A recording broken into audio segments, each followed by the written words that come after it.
বলি নাই বা তা মন্দোদরী রাবণের পদসেবা করছে, পা টিপছে, পদসেবা করতে করতে রাবণকে বলছে, স্বামী বলে তোমার সঙ্গে আমি 24 ঘন্টা ঘর কন্যা করি, আমি তোমাকে যতটা চিনি এই সংসারে তোমাকে অন্য কেউ চেনে না। বলছে কি বলতে চাইতো সেটা পরিষ্কার করে বলো।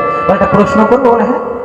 বলে তোমার মতো শাস্ত্রজ্ঞ ত্রিজগতে কেউ নেই, তোমার মতো ব্রাহ্মণ ত্রিজগতে কেউ নেই, তোমার মতো রাজনীতিবিদ ত্রিজগতে কেউ নেই, কিন্তু রাবণ নামে যে শিলা জলে ভাসো এটা ঠিক আমার হজম হলো না। মন্দোদরী বলছে আমি তো তোমাকে চিনি, আমি তো তোমার সঙ্গে 24 ঘন্টা ঘর কন্যা করি, রাবণ নামে যে শিলা জলে ভাসবে এটা ঠিক আমার হজম হলো না। রাবণ বলছে তুমি ঠিকই ধরেছো, রাবণ নামে শিলা জলে ভাসে না। বলছে ভাসলো কি করে? বলছে সবাইকে দেখানোর জন্য আমি একটা বড় পাথরে রাবণ লিখেছিলাম ঠিক, কিন্তু সবার অজান্তে পাথরটার উল্টো পাশে 108 বার রাম রাম রাম রাম রাম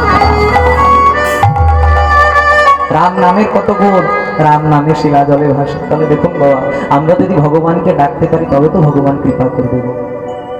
এই সংসারে যার ধন আছে তাকে বলে ধনী, যার মান আছে তাকে বলে মানি, যার পাণ্ডিত্য আছে তাকে বলে পণ্ডিত। ধন থাকলে ভগবানকে পাওয়া যায় না, মান থাকলে ভগবানকে পাওয়া যায় না, পাণ্ডিত্য থাকলে ভগবানকে পাওয়া যায় না। তাহলে ভগবানকে পাওয়া যায় কি দিয়ে? শুধু একটি জিনিস দিয়ে, অনলি ওয়ান, শুধু একটি জিনিস দিয়ে। কি? ভক্তের মনের শুদ্ধ প্রেম এবং ভক্তি। বিনা প্রেম সে नहीं मिले नंद लाला। শাস্ত্র প্রমাণ দিয়েছে, কোথাও লেখা নাই বাবা যে রামায়ণ মুখস্থ যার কৃষ্ণ তার, মহাভারত মুখস্থ যার কৃষ্ণ তার।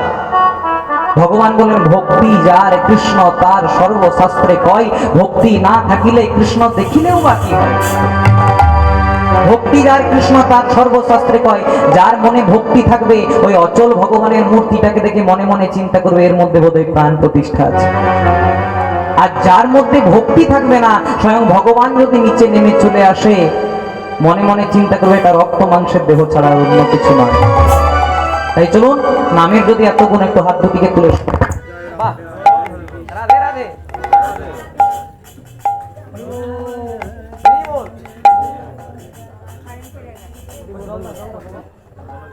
জল আছে এখানে?